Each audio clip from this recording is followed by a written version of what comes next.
Now, this is interesting because now we're in Israel itself. We're in Jaffa, which used to be a very wealthy Palestinian community, orange growing. Do you remember Jaffa oranges, anyone? Yeah. They come from Jaffa, at least they did. I don't know if they still do. I don't think so. This lovely woman of the some sort of local house committee, she's scared.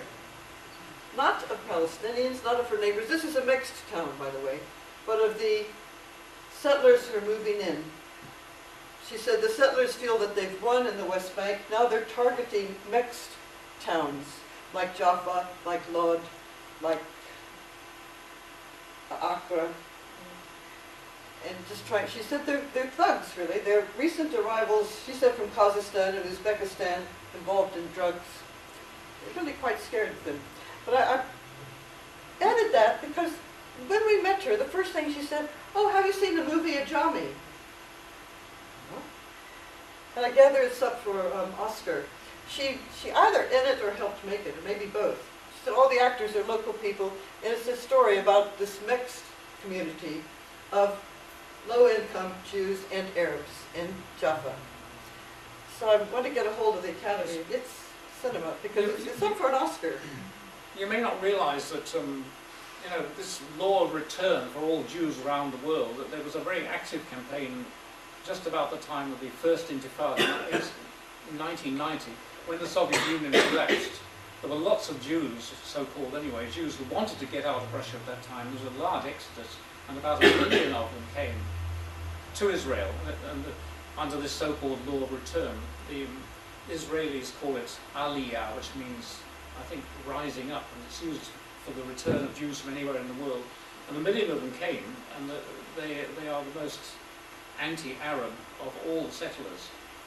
And there's the ones from Brooklyn as well. Well, but anyway, in Nazareth, where we finished our tour, many of the shop signs, not only are they in Hebrew and Arabic, but they're also in Russian. The actual Cyrillic printing is very obvious in Nazareth, where lots of these Russian Jews went. And some of them, of course, in Jaffa. Let me probably stop there. There's a lot more we could say. This is the beautiful Jordan Valley. But the whole Jordan area is under military control as well. There's hardly any Palestinians left. It's mostly agricultural, industrial agriculture, using foreign workers from Asia and from West Africa. Well, we come to the end. Stop there. Okay. Have you had enough? I think you get the picture. It is ethnic cleansing. It is an upsetting story. There is something we could do. I thought I had a different word. Okay, we'll go through these very quickly then. This is a Palestinian farmer who is left there. He's not not connected to water. He's in unrecognized village, it's called. No water, no electricity. They had to build the road themselves. They're digging a cistern surreptitiously, hoping that it won't get caught. But, it's not very helpful. His nickname's Tornado. He says, "I'm not going to leave till they kill me."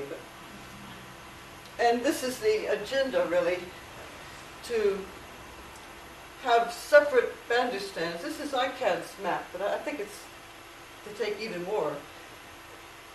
Instead of around the West Bank, it's to take more and more land and water, agricultural land, no connection to the river. Yes, Jerusalem is about here, and the settlement you saw earlier was Male Adumim, which is about here, and Jericho is about here, and they're trying to sort of cut the West Bank into there, and again here in the middle That's where Ariel is another large settlement there. So there'll be 1, 2, 3 pieces of West Bank here, and then the 4th separate Gaza Strip as well. So in That's one the plan. sense, it's very depressing. In another sense, there's such a spirit there of the people. Who knows what lies ahead. We always just one felt more, but I think we always felt extremely welcome. And since we came back, people have asked us, "Do you ever feel scared on your trip?" And we said, "Well, no, except when these young soldiers were sort of not pointing rifles at us, but pointing seeing rifles so at the many ground near us." coming So, from New Zealand, you just never see guns here. yes, we don't know how We lucky didn't go are. to Gaza, so I just put on that. One thing New Zealand could do, and I've asked our government to do, is to pressure the UN or whatever to recognize the Goldstone report and demand that it be investigated.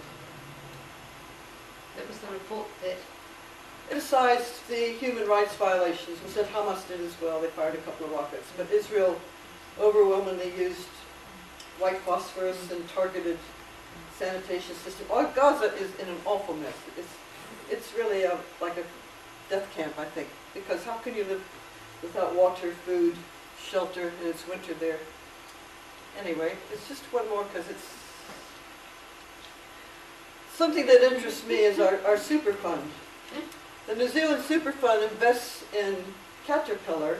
It also invests in an Israeli war corporation called Elbit, E-L-B-I-T, and I thought I lifted that up, which makes drone planes. They use drones and exporting them. They're very much entwined with the American military, actually. And it's quite a thriving industry. So drone planes just go down and annoy people then? Oh, not only annoy, they shoot at them. Yes. But it's also constant spying, and they can drop missiles. I just don't like military things. And I don't think we as a nation should be profiteering.